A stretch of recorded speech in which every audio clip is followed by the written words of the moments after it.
जो भक्त भक्ति की कामना करते हैं उन्हें पुण्य नहीं मिलता, उन्हें ज्यादा सुख समृद्धि की कामना भी नहीं होती, वो कष्ट में रह करके ठाकुर जी का नाम भज लेते हैं। श्री नामाचार्य हरिदास ठाकुर, ध्यान से सुनिएगा, स्वामी श्री हरिदास जी महाराज जिन्होंने श्री कुंज बिहारी लाल जी को प्रकट करके हम सबको दर्शन का सौभाग्य प्राप्त किया, ऐसे ही एक श्री गौड़िया वैष्णव परंपरा के एक आचार्य चरण हुए जिनका नाम था नामाचार्य हरिदास ठाकुर। उनको नाम आचार्य कहा जाता, तो ऐसा नाम गाते थे कि उनका नाम सुनकर के जीव परिवर्तित हो जाते थे। और आश्चर्य की बात, जैसे सालबेग अपने पूर्व भाव से मुस्लिम हैं, ऐसे श्री हरिदास ठाकुर भी पहले एक यवन कुल में जन्मे, लेकिन उन पर नाम का ऐसी कृपा हुई, ऐसा प्रभाव हुआ कि नाम का स्मरण करते करते उन्होंने कितनों का आचरण, कितनों का उद्धार कर दिया। तो उनके विषय में एक कथा आती है कि एक मुस्लिम यवन राजा को पता चला कि हमारे कुल बिरादरी का ये बालक है और ये उनकी भाषा में हम लोगों को काफिर कह देते हैं, जब जिसका अर्थ अच्छा नहीं होता। उनकी भाषा में ये एक प्रकार से अशुभ शब्द है, और वो कहीं ना कहीं हरिनाम जपने वालों को, ठाकुर जी को भजने वालों को और गैर उनकी परंपरा का पालन करने वालों को वो इसी शब्द से बुलाते हैं। तो वो राजा जो था, यवन राजा, उसने कहा कि हमारी कुल बिरादरी का ये बालक और ये यवन होते हुए ये हरिनाम गाता है, काफिरों के भगवान का नाम गाता है।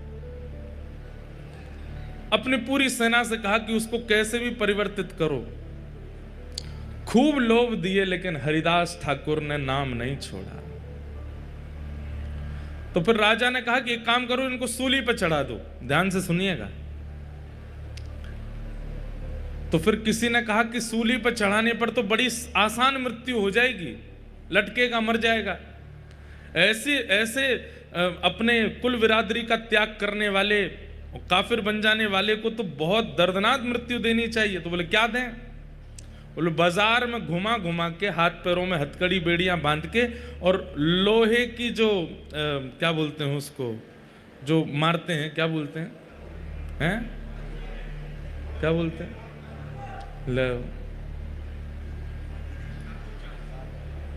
क्या बोलते हैं उसको, कौड़े, हाँ कौड़े मारो। हमारे महाराज जी, पंडित जी कह रहे हैं कुर्रा।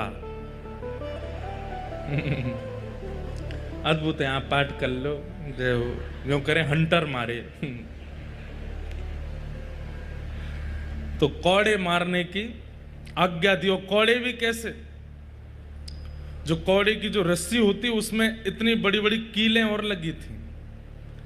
बोले भरे बाजार में सबको दिखाते हुए, ताकि दहशत बन जाए कि आज के बाद हरिनाम गाने वाला कोई भी दिख गया तो उसकी यही गति की जाएगी। ले जाओ उसको, भरे हाथों में हथकड़ियां, पैरों में बेड़ियां बांधी, ले गए हरिदास ठाकुर को। और ले जाकर के जब कौड़े मारने लगे, कौड़े मारते हैं, हरिदास ठाकुर कहते हैं चाहे जो कर लो, मैं हरिनाम नहीं छोड़ूंगा, मैं प्रभु नाम नहीं छोड़ूंगा। और जितनी तेज मारते हैं उतनी तेज मुख से हरिनाम निकलता है।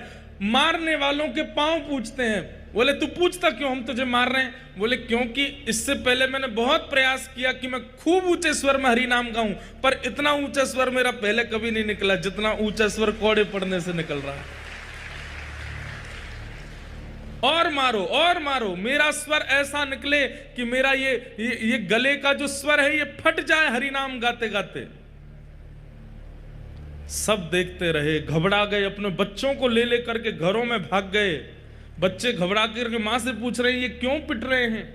बोले क्योंकि इन्होंने काफिरों के भगवान का नाम गाया है।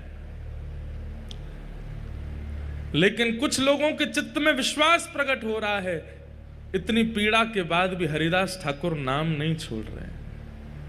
कहते हैं भगवान के सुदर्शन जी को इतना क्रोध आया कि जैसे आकाश में एक सूर्य है, उसी समय दूसरा सूर्य प्रकट हो गया, और वो दूसरे सूर्य नहीं है, साक्षात सुदर्शन जी महाराज प्रकट हो गए। और जैसे ही वेग से आक्रमण करने लगे उन यवनों के ऊपर, हरिदास ठाकुर हाथ जोड़ करके प्रार्थना करने लगे, हे सुदर्शन जी महाराज, इन्हें मत मारो, मैं आपके हाथ जोड़ता हूं, मैं आपके प्राण पड़ता हूं, इन्हें मत मारो। सुदर्शन जी बोले, ये इतनी पीड़ा दे रहे हैं, हरि भक्त को, हरिनाम गाने वाले को तुम्हारा क्या अपराध है? तुमने इनका धन नहीं चुराया, तुमने इनका कुछ नहीं लिया, तुम केवल हरिनाम अपनी कुटिया में बैठ करके, और ये इतनी पीड़ा दे रहे हैं तुम्हें। सुदर्शन जी महाराज बोले, इन्हें जला करके भस्म कर दूंगा, दूर दूर तक दिखाई नहीं देगा कोई भी यवन। हरिदास ठाकुर कहते हैं, महाराज ये कलयुग है, ये सतयुग नहीं है, ये त्रेता नहीं है, ये द्वापर नहीं है। सतयुग त्रेता द्वापर में, हे सुदर्शन जी महाराज, आपने खूब उद्धार किया है, अब उद्धार नहीं, अब तो स्वीकार करना है सबको। मैंने आज तक जितने भी नाम जप किए हैं, उन सब नामों का प्रभाव, उन सब नामों का फल इन यवनों को दे दो, जैसे मैं यवन कुल का होकर के आज हरि नाम गा रहा हूं। हे सुदर्शन जी महाराज, आप अपनी कृपा दृष्टि से अगर इनको देख लेंगे तो ये भी हरि नाम गाने लगेंगे। अब उद्धार नहीं करना है, अब तो स्वीकार करना है। कहते हैं इसीलिए महाप्रभु जगन्नाथ जी के बगल में सुदर्शन जी महाराज को आप देखेंगे तो यहां चक्र रूप में सुदर्शन जी नहीं है, जगन्नाथ जी के बगल में एक दंड रूप में, केवल एक डंडे के रूप में सुदर्शन जी महाराज खड़े हैं। वो नुकीली धार, वो उनका वेग स्वरूप, वो उनका आक्रामक स्वरूप क्यों नहीं है जगन्नाथपुरी में? ऊपर नील चक्र विराजमान है, लेकिन महाप्रभु जगन्नाथ जी के बगल में आयुध रूप में, जहां आयुध रूप में चक्र रूप होना चाहिए था, वहां पर डंडे के रूप में खड़े हैं, बिल्कुल नुकीले नहीं हैं। क्यों? क्योंकि ये कलयुग है, यहां उद्धार नहीं, यहां स्वीकार करना है। चाहे कितना भी पापी हो, कितना भी कठोर पापकर्म करने वाला हो, महाप्रभु जगन्नाथ जी ने आज्ञा दी है सुदर्शन जी को कि यहां मारना नहीं है, यहां पर तारना है, स्वीकार करना है। ऐसे नामाचार्य श्री हरिदास ठाकुर कहते हैं कि एक बार उनके, वे भी जगन्नाथपुरी आए थे, श्री चैतन्य महाप्रभु के साथ में यहां विराजमान रहे, खूब ठाकुर जी का, श्री जगन्नाथ महाप्रभु का खूब नाम गाया। उनके ऊपर कलंक लगाने के लिए, अब ये मारपीट से नहीं नाम छोड़ रहे थे, तो फिर दूसरा उपाय अपनाया। क्या उपाय अपनाया? जिस कुटिया में बैठ करके भजन करते थे, वहां पर एक वैश्या भेज दी, और वैश्या से पहले से ही कहकर के भेजा कि तुम जाकर के इन हरिदास ठाकुर के साथ में ऐसा व्यवहार करना, ये जैसे ही तुम्हारा स्पर्श करें जोर जोर से चिल्लाना, हम सब लोग तुरंत वहां आ जाएंगे और इनका दुर्प्रचार कर देंगे पूरे नगर में। तो दुर्प्रचार होने के कारण ये भीड़ जो लगती है इनके पास में, ये भीड़ खत्म होगी और लोग नाम वाप जपना बंद कर देंगे। तो वैश्या वो बोली, ये तो मेरे बाएं हाथ का खेल है। कितनी आयु है इनकी? बोले 25-26 साल के हैं। बोले अभी जाती हूं। वैश्या आई और आकर के जैसे हरिदास ठाकुर को प्रणाम किया, वो प्रणाम करके कहा, इतने युवा हो आप, कैसा आपका यौवन है, कैसा आपका स्वरूप है, और इस स्वरूप में, इस युवा अवस्था में आप ये सब क्या नाम में जप में लग गए हो? छोड़िए ना, मेरे साथ बैठिए, थोड़ी वार्ता कीजिए, थोड़ा आनंद करते हैं। नामाचार्य श्री हरिदास ठाकुर बोले, देवी आप जो चाहती हैं मैं सब पूर्ण करूंगा, आपकी जो मनवांछित इच्छा है, जैसा कहोगे वैसा ही करूंगा, पर मेरा नियम है, मैं रोज 3 लाख नाम जपता हूं, वो हो जाए पूरे, उसके बाद फिर तुम्हारी बात मानूंगा। अच्छा, रोज 3 लाख जपते हो? बोले हाँ। अभी कितने बचे हैं? बोले अभी जैसे पूरा होगा मैं बताऊंगा। अच्छा तुम कहां जाओगे? बैठी रहो यहीं पे। उसको भी बैठा लिया और नाम जप में लग गए, हरे कृष्ण कृष्ण कृष्ण हरे हरे, हरे राम राम राम हरे हरे। पूरी शाम निकल गई, पूरी रात निकल गई, आधी रात हो गई, वो वैश्या बैठी बैठी झोंके ले रही थी। हरिदास ठाकुर बोले, देवी अभी तो मेरा नाम बहुत रह गया, तुम जाओ थोड़ा आराम कर लो, कल आ जाना। वैश्या बोली, हाँ मैं जाती हूँ, मुझे तो नींद आ रही है। चली गई। वो यवन जो थे सब बाहर मिले, क्या हुआ, हम इतनी देर से प्रतीक्षा कर रहे हैं, तुमने आवाज नहीं लगाई। अभी पहला दिन है, थोड़ा परिचय हुआ है, उसने कल फिर बुलाया है मुझे, कल होगा, कल मैं आवाज करूंगी, सब आक्रमण कर देना। वैश्य अगले दिन फिर आ गए।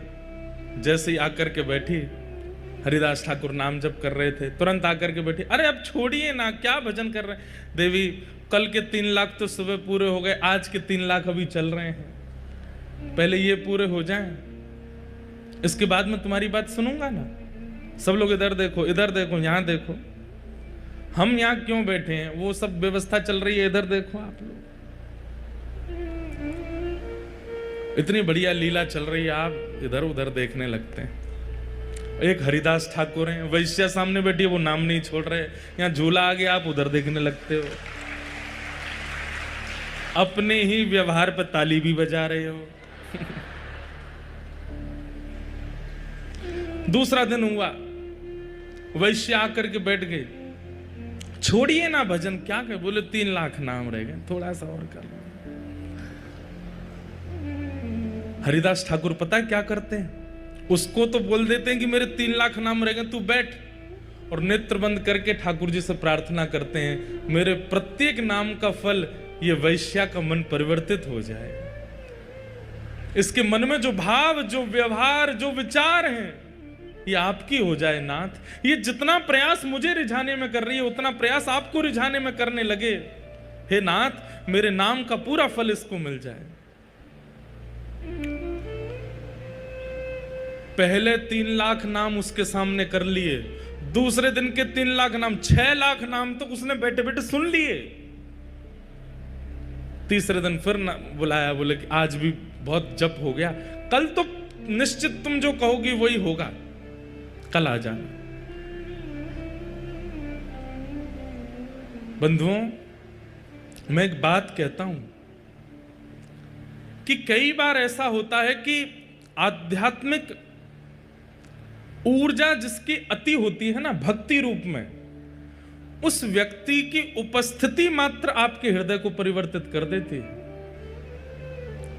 6 लाख नाम सुनने के बाद में उस वैश्या की स्थिति ये हो गई कि उसे अपने पूर्व के किए हुए जो पाप नहीं लगते थे, वो पाप लगने लगे। एक बात बहुत ध्यान से सुनिएगा, गुरु आश्रय, वैष्णव आश्रय, या फिर किसी भी प्रवचनकर्ता के प्रवचन सुनने के बाद में अपने पूर्व के किए हुए दुर्गुण अनुभव होने लग जाएं कि हमने वो गलत किया था, ये 10 साल पहले हमसे अपराध हुआ था, या ये 6 साल पहले जो हमने ये किया ये ठीक नहीं था, अपने भाइयों से या अपने परिवार के लोगों से या किसी के साथ, मित्र के साथ, इनके साथ जो हमने व्यवहार किया ये उचित नहीं था, ये मन में भावना प्रकट होने लग जाए तो समझ जाना जिसको आपने प्रणाम किया है उसने आपको कृपा भर के देखा है, तभी आपके दुर्गुण दिख रहे हैं आपको। नहीं तो कई बार लोग अनेक संतों को प्रणाम करते हैं लेकिन फिर भी वैसे के वैसे ढीठ ही रहते हैं, बदलते नहीं। क्यों? इसमें 2 कारण हो सकते हैं, या तो उस आचार्य चरण ने कृपा भर के देखा नहीं, या फिर उसके पाप इतने प्रगाढ़ हो चुके हैं कि वो आचार्य चरणों की दृष्टि से भी धूमिल हो नहीं रहे। हमें ऐसा लगता है कि आचार्य तो कृपा भर के ही देखते हैं, लेकिन उस व्यक्ति की ही इच्छा नहीं होती कि मैं अपने पाप नष्ट करूं। किसी भी महापुरुष को प्रणाम करेंगे और उस प्रणाम के बाद यदि अपने एक अवगुण का भी चिंतन नहीं होता तो आपने प्रणाम नहीं किया है, केवल आडंबर किया है। वो वैश्या 2 दिन से 6 लाख नाम सुन रही है और आज स्थिति ये हुई कि जैसे ही वो रात्रि में बैठी अपने घर जाकर के सोने लगी, उसको नींद नहीं आती है और अपने द्वारा किए गए सारे पापाचार उसको दिखाई देने लगे। ये तन मुझे उपभोग करवाने के लिए मिला, इस तन को मैंने कितना उच्छिष्ट बना दिया, केवल लोक रंजन के लिए इसका श्रृंगार किया, लोक रंजन के लिए खा पिला करके इसको बड़ा किया। अरे इस तन से यदि हरि नाम किया होता, कहाँ वो श्री हरिदास ठाकुर? 2 दिन से मैं रोज प्रयास करती हूँ कि वो कैसे भी मुझ पर आकृष्ट हो जाएं, लेकिन ऐसा क्या है उस हरि नाम में कि उसको छोड़ते नहीं है वो। आज तीसरे दिन आकर्षण करने के लिए नहीं गई है, आज तीसरे दिन वो ये देखने गई है ऐसा क्या है हरि नाम में जो मेरे सौंदर्य भी फीका लग रहा है हरिदास ठाकुर को। तीसरे दिन फिर पहुंच गए। हरिदास ठाकुर, अरे देवी आप आ गए? हाँ मुझे पता है आपका 3 लाख नाम रह गया है ना, वही करोगे आप तो। हाँ देवी, और एक और बात, वो क्या, मैं महीने में 1 करोड़ नाम जपता हूं। तो वैश्या बोली 3 लाख के अनुसार तो 90 लाख ही होने चाहिए आपके नाम, ये 1 करोड़ कैसे हो जाते हैं? बोले क्योंकि महीने के विश्राम दिनों में 3 लाख में मैं कुछ बढ़ोतरी करता हूं, थोड़े जोड़ जोड़ के करता हूं ताकि महीने के विश्राम तक 1 करोड़ पूरे हो जाएं। जैसे एक व्यापारी व्यक्ति हर महीने के अंत में कितना प्रॉफिट हुआ गिनाई करता है, ऐसे ही हम नाम निष्ठ जो होते हैं ना, महीने के अंत में पूरे महीने का नाम इकट्ठा देखते हैं कितना जपा। 1 करोड़ अगर नहीं होता तो फिर 2-3 दिन अंतिम दिन के जो होते हैं उसमें हमें ज्यादा मेहनत करनी पड़ती है ताकि 1 करोड़ हो जाए। ये सब बातें वो बैठ करके सुन रही है, कह रही है ऐसा क्या है इस नाम में। हरिदास ठाकुर बोले अच्छा बैठो तुम भी करो। और जैसे ही उसने हरि नाम गाना शुरू किया, नेत्रों से अविरल अश्रुधार गिरने लगे, रोम रोम कंपायमान होने लगा, अपने सारे पाप उसको दृष्टिगोचर होने लगे। अब तो उसे ये चिंता होने लगी कि मेरा उद्धार कैसे होगा। मैं इतनी पाप कर्म कर चुकी हूं, कितने महात्माओं को बर्बाद कर चुकी हूं, कितने लोगों के घर उजाड़ चुकी हूं, अपने इस तन को मैंने कितनों को बेच दिया, अब मेरा उद्धार कैसे होगा। चरण पकड़ लिए हरिदास ठाकुर के, बोले मुझ पर कृपा करो। अब मैं आपसे केवल एक ही कामना करती हूं कि नाथ आप कृपा भर के मुझे देखो ताकि मेरा उद्धार हो। हरिदास ठाकुर कहते हैं व्यक्ति को जब अपने पूर्व के किए गए कर्म उनके प्रति आत्मग्लानि प्रकट हो जाती है और उस आत्मग्लानि के कारण अपने जीवन को परिवर्तन करने की इच्छा प्रकट हो जाती है, व्यक्ति का उद्धार तो तभी हो जाता है। समझ में आई बात? हम अपने अवगुणों को खुद से ही छुपाते हैं, गलत क्रियाएं करने के बाद खुद ही भूल जाते हैं, लेकिन जिस दिन हमें अपने कृत्य का अनुभव होता है और अनुभव करके हम स्वयं ही चिंतन करते हैं कि ये गलत था, वास्तव में मानिए कि उसी दिन ठाकुर जी की कृपा हुई है कि आपके मन में चिंता प्रकट हुई कि ये गलत था, इसका सुधार करना पड़ेगा। चरणों में गिर गई, बोले मुझ पर कृपा करो। हरिदास ठाकुर बोले देवी अब जो मेरी निष्ठा है वो तुम धारण करो, मैं अब कहीं और जाकर के भजन करूंगा। इस कुटिया में मैंने लाखों करोड़ों नाम जप किए हैं, अब तुम इस कुटिया में रहो और यहां रह करके नाम जप करो। हरिदास ठाकुर वो कुटिया, अपने भजन की कुटिया उस वैश्या को दे दी और वहां बैठ करके वो वैश्या ऐसा नाम करने लगी, ऐसा नाम करने लगी, जिस वैश्या का मुख देख करके संत जन मुंह फेर लेते थे और सोचते थे कहीं हमारे पाप नष्ट नहीं हो जाएं। आज उसी वैश्या के भक्त बनने पर उनकी कुटिया के बाहर संतों की भीड़ लगती है। क्यों? बोले वो दिन में एक बार बाहर निकल के आती है और जब वो बाहर आती है उसका रूप देखते ही हमें साक्षात जगन्नाथ जी का अनुभव होने लग जाता है। बंधुओं, रूप सुंदर वो नहीं जिसकी सुंदरता देख करके लगे ये कितना सुंदर है, बल्कि रूप सुंदर वो कि जिसकी सुंदरता देख करके नेत्र बंद हो जाए और मन में भाव आए कि ये इतना सुंदर है तो वृंदावन चंद कितने सुंदर होंगे। किसी का स्वर सुनकर के ये ना लगे कितना अच्छा गाता है, उसकी वाणी सुनकर के मन में भाव आने लगे कि ये इतना सुंदर गाता है तो श्री मदन मोहन कितना सुंदर गाते होंगे। किसी का श्रृंगार नृत्य देख करके लगे कितना बढ़िया नृत्य कर रहे हैं, लेकिन उस समय मन में ये भाव आवे कि जब रास क्रीड़ा में श्री ठाकुर जी त्रिभंग लली बन करके आते होंगे, जिनके नृत्य पर सूर्य चंद्रमा भी वारे वारे जाते हैं, उनका नृत्य कितना सुंदर होगा। ऐसी स्थिति बनी। आज वही वैश्या जिसकी सुंदरता काम प्रकट करती थी, आज उसकी सुंदरता भक्ति प्रकट कर रही है। ये भजन का प्रभाव है, ये नाम का प्रभाव है।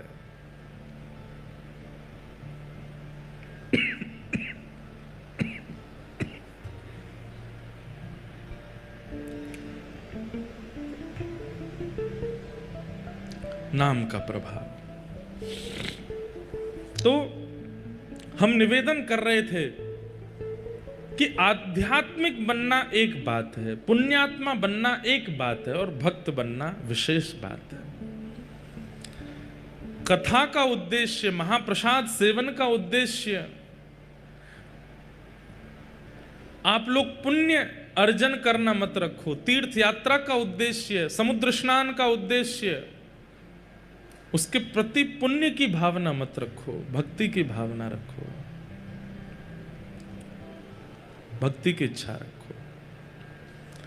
अहम भक्त पराधीन, स्वयं भगवान श्री जगन्नाथ कहते हैं कि मैं अपने भक्त के पराधीन हूं। पूरा विश्व मेरे पराधीन है, पर मैं अपने भक्त के पराधीन हूं। ऐसे नामनिष्ठ बनिए। आज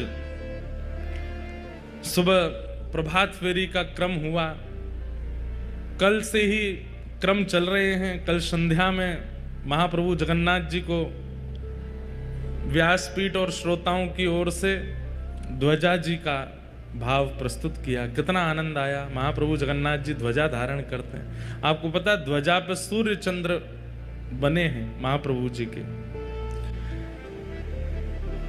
हमारे जीयर स्वामी मठ वाले पूज्य महाराज जी से एक बार हमने पूछी कि महाराज जी ध्वजा क्यों है और ध्वजा में सूर्य चंद्र क्यों है? तो महाराज जी ने बहुत सुंदर उत्तर दिया कि सूर्य चंद्र भगवान के नेत्र हैं, तो ध्वजा में सूर्य चंद्र विराजमान होकर के ठाकुर जी पूरी तरफ अपनी दृष्टि घुमाते रहते हैं, देखते रहते हैं। कोई कष्ट में तो नहीं, कोई दुखी तो नहीं, कोई पीड़ित तो नहीं। तो श्री ध्वजा जी क्या है? ध्वजा जी में जो सूर्य चंद्र है भगवान के नेत्र हैं, और ठाकुर जी पूरे श्री क्षेत्र को ध्वजा जी से देखते रहते हैं। एक प्रकार से सीसीटीवी कैमरा लग रहा। आप कैमरे की निगरानी में हो, कुछ भी करने से पहले सोच लेना। अच्छा, महाप्रभु जगन्नाथ जी की ध्वजा ऐसी है कि आप श्री क्षेत्र किसी कोने में चले जाओ, वो बात अलग है कि अब गली मोहल्ला में बिल्डिंग इतनी ऊंची है, लेकिन कहीं भी छत पर खड़े हो जाओ आपको ध्वजा जी दिख जाएंगे। इसका मतलब क्या है? आपको ध्वजा जी नहीं दिख रही है, महाप्रभु जगन्नाथ जी को आप दिख रहे हो। वो सब जगह देखते रहते हैं। तो ध्वजा जी का एक भाव। दूसरा भाव निर्भयता। ध्वजा जब रोहण होती है, जब फहराती है, तो जहां तक वो दिख रही हैं, इसका मतलब वहां तक महाप्रभु जगन्नाथ जी का क्षेत्र है, वहां तक जगन्नाथ जी की छत्र छाया है। उतने क्षेत्र में किसी को भयभीत होने की आवश्यकता नहीं है। महाप्रभु जगन्नाथ जी हैं। अगर कोई कष्ट भी आ जाए, आप तीर्थ में हैं, कोई कष्ट आ जाए, आप तुरंत देखिए ध्वजा किधर है, और ध्वजा को देख करके जैसे ही आप प्रणाम करेंगे, हमारी बात को विश्वास मानिएगा, एक क्षण बाद में होगा, कष्ट निवृत्त पहले होगा। ध्वजा जी की ये महिमा है। वो ठाकुर जी का हस्त कमल है, छत्र छाया है। ठाकुर जी दूर दूर तक अपने ध्वजा के द्वारा अपना हस्त कमल, अपनी छाया बना करके रखते हैं। कल हमें बता रहे थे, बोले पहले तो महाराज जी इतनी बड़ी ध्वजा थी कि जो ध्वजा जी का अंतिम छोर है वो समुद्र का स्पर्श करते थे, इतनी बड़ी ध्वजा जी। लेकिन फिर कालांतर में यहाँ पर तूफान बहुत आते हैं, आंधी तूफान बहुत आते हैं, फिर क्षतिग्रस्त होने का भाव हो जाता है, फिर नील चक्र पर बहुत भार आ जाता है।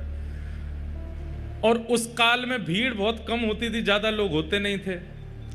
ऐसा कहते हैं कि राजा रानी ध्वजा जी स्पर्श करके समुद्र में गोते लगाते थे, इतनी ऊंची, इतनी लंबी ध्वजा। मैंने कहा बढ़िया है, ध्वजा छोटी हो गई। आज के लोग तो ध्वजा ही पकड़ के भीतर समुद्र में जाते। आज तो भीड़ भी इतनी है, तो इसलिए अब फिर ध्वजा जी अब छोटी हैं, अब 14 हाथ की ध्वजा जी।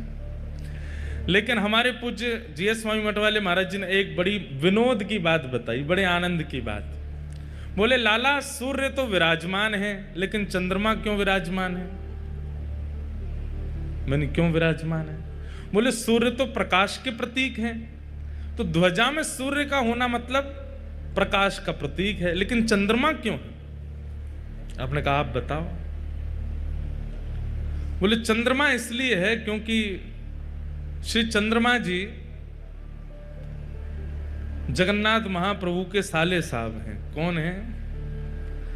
और महालक्ष्मी मैया बार बार नाराज हो जाती हैं जगन्नाथ जी से। तो जब जब लक्ष्मी जी क्रोध करती हैं, किसी बात पर नाराज हो जाती हैं, सुनाती हुई जब आती हैं श्री मंदिर में, तो बलभद्र सुभद्रा जी तो कोने हो जाते हैं, बोले आप ही निपटो दोनों। तब ठाकुर जी धीमे धीमे ऐसे ऊपर देखते हैं, तो लक्ष्मी जी कहती हैं मैं यहां सामने खड़ी हूं, आप ऊपर क्यों देख रहे हैं? बोले आप भी देखो ऊपर। तब लक्ष्मी जी ऊपर देखती हैं तो कहती हैं अरे हमारे भैया इन्होंने सिर पे बैठा रखे हैं, हमारे साले साहब इन्होंने सिर पे बैठा, हमारे भाई साहब इन्होंने सिर पे बैठा रखे हैं। तो कहते हैं महाराज जी बता रहे, बोले कि जगन्नाथ जी ने अपने साले साहब सिर पे बैठा रख के पत्नी को ये बताते हैं, देखो तुम हम पे इतना क्रोध कर रही हो, हम देखो तुम्हारे भैया को सिर पे बैठाए हैं। तो लक्ष्मी जी जब ऊपर देखती हैं तो फिर शांत हो जाती हैं, जितना उनका क्रोध होता है वो सब शांत हो। अच्छा कोई बात नहीं, अब की बार कर दिया, आगे से नहीं करना। तो जगन्नाथ जी कहते हैं हाँ आगे से ध्यान रखेंगे। ऊपर से साले साहब मुस्कुरा जाते हुए, जीजा जी आपने हमको इसीलिए बैठाया है कि हमारी बहन का कोप कम हो सके। बोला हाँ इसीलिए बैठाए हो, इस बैठे रहो ऊपर ही। तो इसलिए चंद्रमा विराजमान है कि लक्ष्मी जी को क्रोध आवे तो ठाकुर जी ऊपर देखने लगते हैं और कहते हैं देखो तुम्हारे रिश्तेदार बैठे हमारे सिर पे, है कोई हमारे जैसा प्रेमी जो अपने साले को सिर पे बैठा ले? तो लक्ष्मी जी क्रोध कम कर देती हैं, इसलिए महाप्रभु जी अपने ध्वजा में चंद्रमा धारण करते हैं। ध्वजा धारण कराने के कई भाव हैं। कल बड़े प्रेम से हम आप सब लोगों ने महाप्रभु जगन्नाथ जी को ध्वजा धारण कराई, महाप्रभु जी बड़े प्रसन्न। आज जब सुबह प्रभात फेरी हो रही थी तो जैसे ही सामने से आपने देखा महाप्रभु, हम उसी मार्ग से आए थे यात्रा में, तो मैं आज कह ही रहा था, चिंता हो रही थी, हम जो बाइक चला रहे उनसे बोले मैं नहीं आज ध्वजा जी लहरा नहीं रहे। लेकिन जब हम लोग यात्रा में कीर्तन करते हुए तब भी ध्वजा जी नहीं लहरा रही थी, लेकिन जैसे ही हम सब लोग सन्मुख पहुंचे महाप्रभु जी के, तुरंत तभी ध्वजा जी लहराने लगी। मानो महाप्रभु जी प्रतीक्षा कर रहे थे कि जिनने ध्वजा अर्पित करी है वे सब जब आ जाएंगे तभी लहराएंगे, और सबको देख के मानो प्रसन्नता व्यक्त कर रहे थे। तो कल ध्वजा जी अर्पित हुई, उसके बाद फिर दर्शन की मारकाट मची, कौन पहले भीतर घुसे। अब हमको जहां से ले जाने के लिए मार्ग बनाया था भीतर, वहीं हमारे सबरे ध्वजा वाले भी आ गए, हम भी यहीं से ही घुसेंगे। पुलिस वाले बोले एक की परमिशन है, ये 1000 कहाँ से घुसेंगे? हमने कि भैया हमें जान दो यहाँ से। तो इतने डीट हो गए कल तो सब, हम भी यहीं से घुसेंगे, आपके संग ही जाएंगे। मैंने आ जाओ भैया। 2-3 बार स्थान परिवर्तित हुए, कभी कहीं से कभी कहीं से, भीतर जाने को मिले नहीं।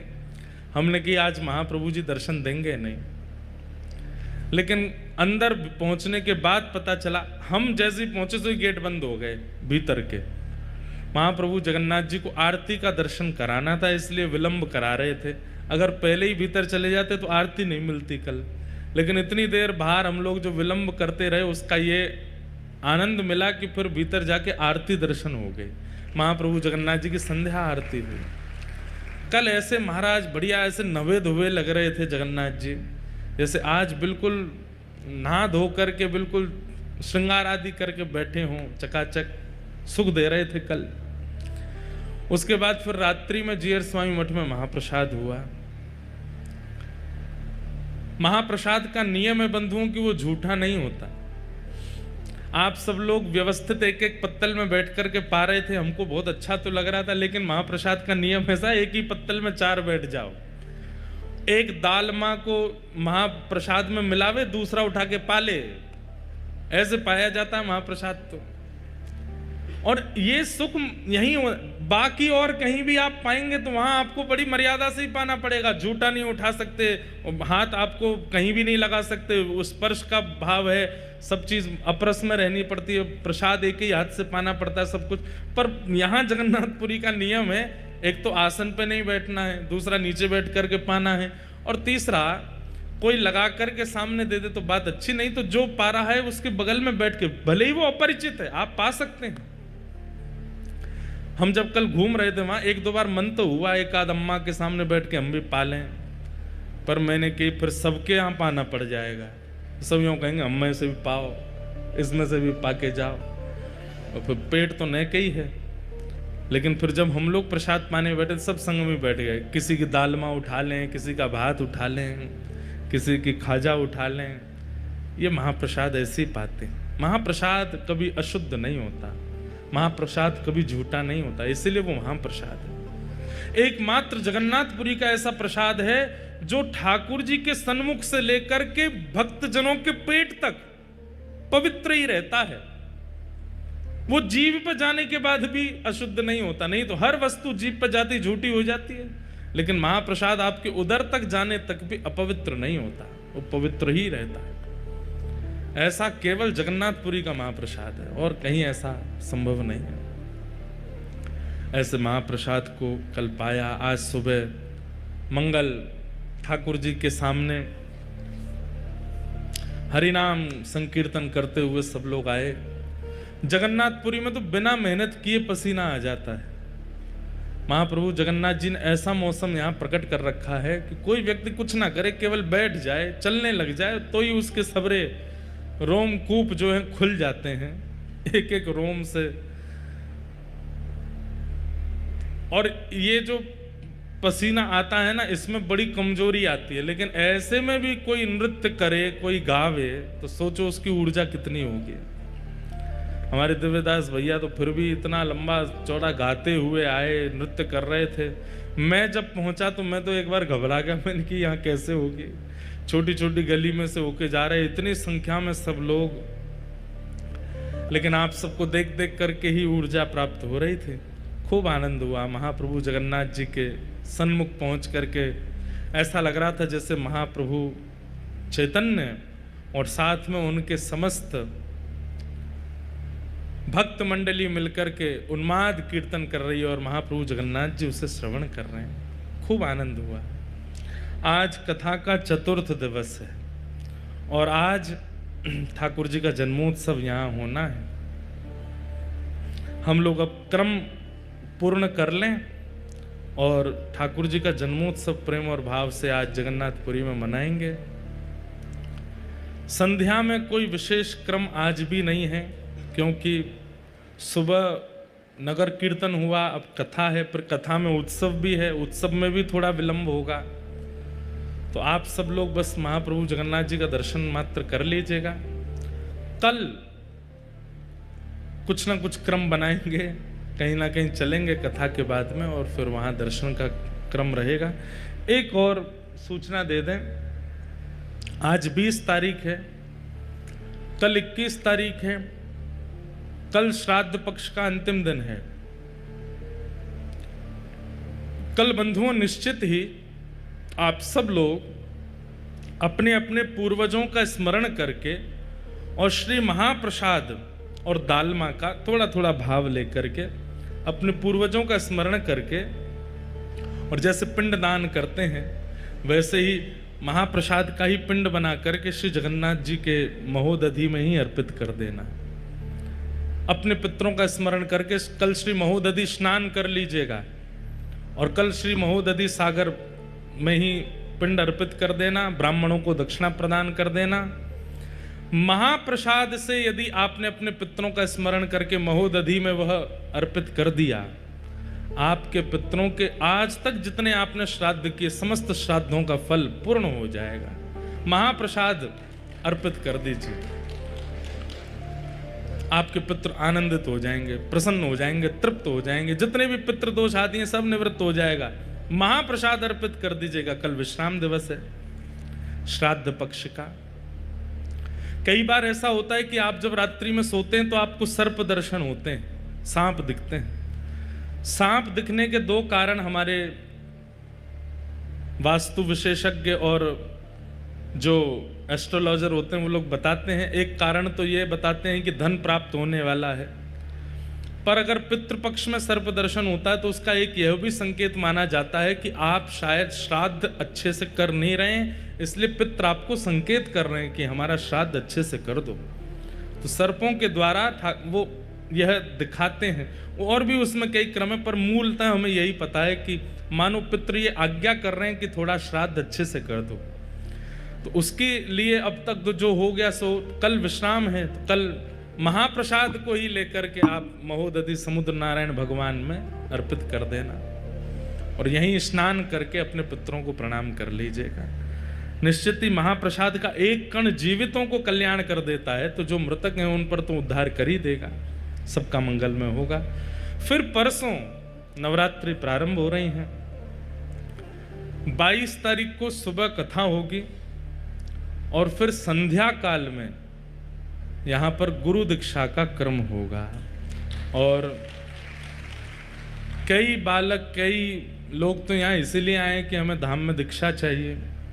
दीक्षा हम बहुत दिनों से गुरु पूर्णिमा के बाद दिल्ली में दी थी, उसके बाद तो अभी तक दे नहीं रहे हैं, पर 22 तारीख को यहाँ दीक्षा का क्रम होगा। जिनके चित्त में प्रगाढ़ इच्छा हो वही दीक्षा लीजिएगा। संध्या काल में दीक्षा का क्रम रखेंगे और जिनकी दीक्षा हो चुकी है वो लोग तो बैठ सकते हैं यहाँ पर जिनकी दीक्षा नहीं है या अन्य संप्रदाय में है वो संध्या काल में नहीं आइएगा, केवल जिनकी दीक्षा होगी वो आएंगे।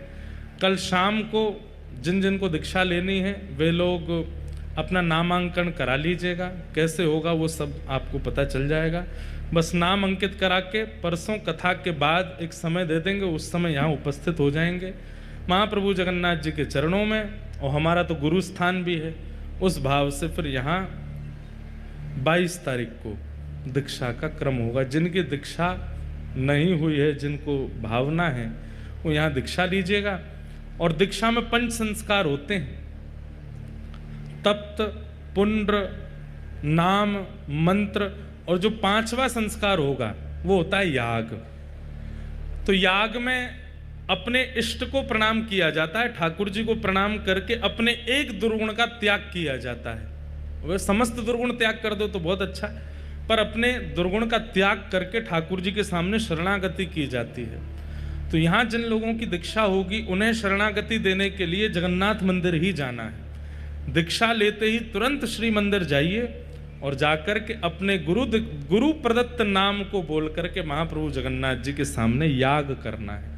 कैसे करना है वो हम बता देंगे। तो 22 तारीख को दीक्षा का क्रम होगा।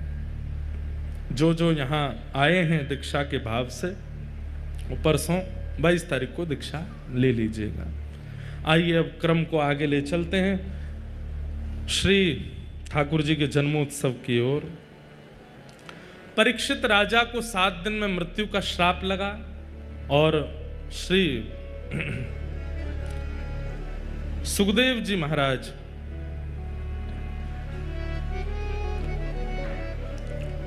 श्री सुकाचार्य जी महाराज परीक्षित को ज्ञान उपदेश, भागवत उपदेश श्रवण कराने के लिए उपस्थित हुए। परीक्षित भी मुक्ति की कामना कर रहे थे, 7 दिन में मरने वाली की मुक्ति की उपाय बताओ। पर श्री सुकाचार्य जी ने उनसे कहा कि मुक्ति नहीं, भक्ति मांगो। मुक्ति मतलब मृत्यु के उपरांत भगवान का दर्शन, और भक्ति मतलब जीवित अवस्था में ठाकुर जी का साक्षात्कार। भक्ति की कामना करो। और भक्ति की कामना करते हुए उन्होंने प्रणाम किया और श्री सुकाचार्य जी भागवत श्रवण कराने लगे। सृष्टि प्रसंग बताया। सृष्टि प्रसंग के बाद स्वयंभू मनु शत्रुपा के 3 पुत्री और 2 पुत्र हुए। आकुति, देवभूति, प्रसूति, और 2 पुत्र हुए प्रियव्रत, उत्तानपाद। यहां पर श्री देवभूति माता का विवाह कर्दम ऋषि के साथ में हुआ और उनके यहां भगवान कपिल बन करके प्रकट हुए। कपिल भगवान ने देवभूति माता को ज्ञान उपदेश किया। उसी ज्ञान उपदेश को सांख्य शास्त्र कहते हैं, दर्शन शास्त्र कहते हैं। अद्भुत प्रसंग है देवभूति कपिल संवाद। इस बार हमारी गुजरात में एक जगह कथा है जिसका नाम है ऊंझा। वहीं अहमदाबाद के और नाथद द्वार के बीच में है ऊंझा। वहीं पास में ही बिंदु सरोवर है। ये बिंदु सरोवर भगवान के ही अश्रु बिंदुओं से निर्मित हुआ। कब निर्मित हुआ? तथा सचाहं परिवोढुकामः समानशीलां ग्रहमेदधेनुं जब कर्दम ऋषि ने भगवान से प्रार्थना की कि हे नाथ, आपसे भी ज्यादा, मुझसे भी ज्यादा आपसे प्रेम करने वाली एक गृहिणी से मेरा विवाह हो जाए, इस बात को सुनकर के ठाकुर जी के अश्रुबिंदु प्रकट हुए, वही बिंदु सरोवर में परिवर्तित हो गए थे। वही बिंदु सरोवर और वही स्थान जहां पर कपिल भगवान ने देवभूति माता को ज्ञान उपदेश किया, वहीं के पास में एक स्थान है ऊंझा, वहां कथा है। वहां पर कपिलोपाख्यान पर विशेष चर्चा हम लोग करेंगे। देवभूति माता ने कपिल भगवान से ज्ञान उपदेश प्राप्त करने के बाद में सरस्वती नाम की नदी बनकर के वे बहने लगी और श्री कपिल भगवान गंगा सागर में आकर के विराजमान हो गए। बोलो गंगा सागर तीर्थ की जय। हमने अनेक बार कपिल देवभूति संवाद खूब विस्तार से श्रवण कराया है, परंतु आज क्रम बहुत है और ठाकुर जी का जन्मोत्सव करना है, इसलिए केवल क्रम स्पर्श करते हुए चल रहे हैं। देवभूति माता पर कृपा करके भगवान कपिल गंगा सागर विराजमान हो गए। आगे आकुति प्रसूति के वंश का वर्णन किया, तभी उत्तानपाद राजा का वंश आया। श्री उत्तानपाद राजा के यहां पर ही भगवान के परम भागवत श्री ध्रुव जी का प्रादुर्भाव हुआ। ध्रुव जी महाराज ने पिता की गोद में बैठने की इच्छा प्रकट की। छोटी मां के द्वारा फटकारने पर श्री ध्रुव जी महाराज वन में चले गए और वन में जाकर के भगवान की 5 महीने तक तपश्चर्या की। 5 महीने के बाद भगवान हरि गरुड़ पर विराजमान होकर के प्रकट हुए और श्री ठाकुर जी ने ध्रुव जी को दर्शन प्रदान किया। ध्रुव जी महाराज ने भगवान का मंगलमय दर्शन किया और दर्शन करते हुए जो प्रार्थना कर रहे हैं, बस उस प्रार्थना का श्लोक हम लोग श्रवण कर लेते हैं। ध्रुव जी क्या कह रहे हैं ठाकुर जी से कि हे नाथ, योऽन्तः प्रविश्य मम वाचमिमां प्रसुप्तां संजीवयत्यखिलशक्तिधरस्वधाम्ना अन्यांसहस्रचरणश्रवणत्वगादीन् प्राणान्नमो भगवते पुरुषाय तुभ्यम्। ध्रुव जी महाराज अपनी स्तुति में एक बात कहते हैं, व्यक्ति को अपनी प्रत्येक इंद्रिय से भगवत आराधन करना चाहिए। बहुत ध्यान से सुनो। कई लोगों की रुचि केवल दर्शन में होती है, कथा श्रवण में नहीं होती। उन लोगों को जगन्नाथ जी दर्शन करा दो, बद्रीनाथ दर्शन करा दो, वो आपसे कह भी देंगे कभी कहीं तीर्थ जाओ दर्शन के लिए, हमको जरूर बताना। लेकिन आप उनसे कह दोगे कि भाई हम कथा करा रहे हैं, कथा नहीं सुन पाएंगे भैया, कभी कहीं तीर्थ जाओ, धाम में जाओ तो हमको ले चलना। दर्शन हमसे चाहे जितने करा लो, घुमा फिरा चाहे जितना लो, लेकिन कथा बैठ के सुनने के लिए मत कहो। मतलब वो नेत्रों से तो भक्ति करते हैं पर कानों से भक्ति नहीं करते। कई लोगों की दर्शन भक्ति प्रगाढ़ होती है और कई लोगों की नाम भक्ति प्रगाढ़ होती है। बहुत ध्यान से सुनिएगा। नाम भक्ति कैसे? कीर्तन में खूब गवा लो, कीर्तन में खूब नचवा लो, कीर्तन में खूब उन्माद संकीर्तन करा लो, लेकिन कथा सुनने की मत कहो, प्रसाद पाने की मत कहो। क्यों? प्रसाद में स्वाद नहीं आता, महाप्रसाद बढ़िया नहीं लगता, हम तो होटल पर जाके पाएंगे। मतलब एक भक्ति भाव में तो निपुण है पर दूसरे भक्ति भाव में कहीं ना कहीं लेश होता है। ऐसे भक्त को यह मानना चाहिए कि वो ठाकुर जी के द्वारा स्वीकारित नहीं है। अरे जो प्रस्तुत कर दिया जाए हर चीज में अव्वल रहे। मतलब कथा सुनवा लो, सुनने में भी निपुण है, तीर्थ यात्रा करवा लो, तीर्थ यात्रा में भी निपुण है, परिक्रमा करवा लो, परिक्रमा में भी निपुण है, ठाकुर जी का श्रृंगार करवा लो, श्रृंगार में भी निपुण है, ठाकुर जी का नाम गुणगान करवा लो, वो उसमें भी निपुण है। भगवान की किसी भी भक्ति में अपने आप को कम ना समझे, हर स्थिति में प्रगाढ़ रहे। ध्रुव जी महाराज कहते हैं ये भक्त का धर्म होता है। भक्ति के जितने प्रकार हैं वो सब प्रकार उसको आने चाहिए। एक प्रकार में भी वो निपुण ना रहे, अनिपुण ना रहे। अब आप लोग विचार करो, किस भक्ति भाव में आप निपुण नहीं हो, और उसी पर प्रयास करो कि अब यही करना है, इसी में ही मुझे प्रवीण होना है। जैसे अपने प्रियतम को रिझाने के लिए प्रियतमा प्रियतम को प्रिय लगने वाली हर भावना को धारण कर लेती है, ऐसे ही भक्तों को ठाकुर जी को प्राप्त होने वाले हर साधन को स्वीकार करना चाहिए। नाम आश्रित भी रहे, कथा आश्रित भी रहे, दर्शनाश्रित भी रहे, महाप्रसाद आश्रित भी रहे, परिक्रमा आश्रित भी रहे, तीर्थ यात्रा आश्रित भी रहे, हर क्रिया को करने में निपुण है। किसी में भी कहते हैं ना कि कई लोग संसार में ऑलराउंडर होते हैं, उनसे खाना बनवा लो, उनसे गाना गवा लो, उनसे गाड़ी चलवा लो, उनसे कपड़े पहनवा लो, उनसे ये काम करवा लो। ऐसे ही ऑलराउंडर भक्ति में हो, कुछ करवा लो, सब में निपुण है। ठाकुर जी के संबंध की कोई भी क्रिया करने में अनिपुणता नहीं है।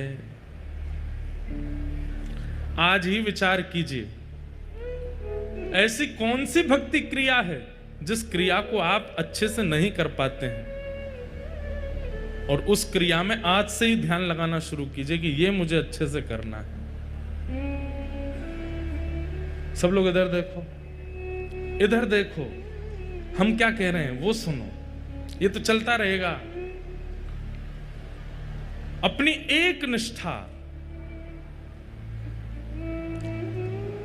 भैया आप ये भीतर वाले जो गार्ड साहब इनसे कहो हल्ला नहीं करें, जो वार्ता करनी है बाहर जाके करें, सबको बैठने दें, जहां जगह मिल जाए बैठन दो अब तो सबन को।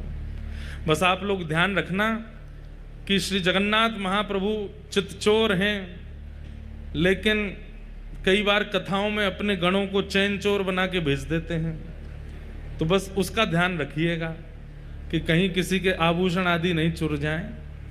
बाकी तो प्रेम से आप सब लोग जहां जगह मिले बैठ के कथा सुनो।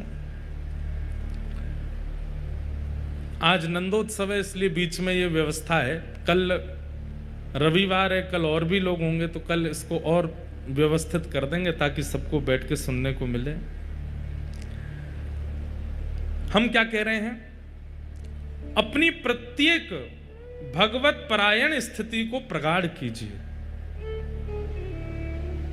कई लोग हैं वो स्वरूप बहुत अच्छा बनाते हैं, तिलक बहुत अच्छा लगाते हैं, तिलक अच्छा लगाएंगे, ये बढ़िया, शिखा बढ़िया सजा के रखेंगे, केश आदि बढ़िया बना करके रखेंगे, कपड़े वपड़े बिल्कुल ऐसे पहन के, महाराज देखते ही लगता है कि शंकराचार्य जी के बाद यही हैं।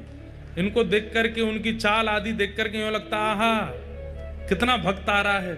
यहाँ पर रुद्राक्ष पहन करके घूमेंगे, पैरों में भी बढ़िया कुछ पहन लेते हैं, बहुत बढ़िया श्रृंगार करके घूमते हैं। अब आप श्रृंगार में तो निपुण हो, आप देखने में तो लग रहे हो कि ठाकुर जी के भक्तों, पर भीतर बिल्कुल भक्ति नहीं है। आपको कार्य करना चाहिए। भैया ठाकुर जी के हम हैं, ये केवल संसार को नहीं दिखाओ, ठाकुर जी को भी दिखाओ कि तुम उनके हो। आजकल प्रभाव बांटने में हम लोग इतने निपुण रहते हैं, सबको दिखना चाहिए कि मैं भक्त हूं। सबको तो दिख गया, जगन्नाथ जी कह रहे हैं मोह तो पता ही नहीं चली कि तू मेरा भक्त है। कभी तेने भजन नहीं कियो, कभी तेने मेरे दर्शन नहीं किए, कभी तेने महाप्रसाद नहीं पायो, और ये पूरी दुनिया ऐसे ही गा रही है कि तू मेरा भक्त है।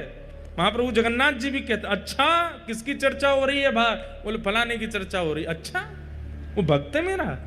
दाऊदा तक हम्बे लाला चर्चा तो यही है। अरे भैया बाहर ते भक्त दिख रहा है, भीतर ते तो कभी मुख स्मरण कियो ने।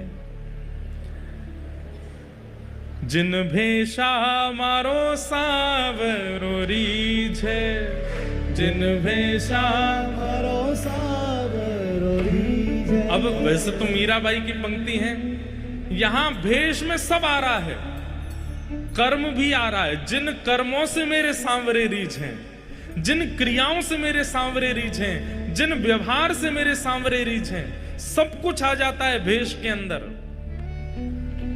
इसमें लोक रंजन की भावना नहीं होनी चाहिए, मेरे ठाकुर जी रीझ।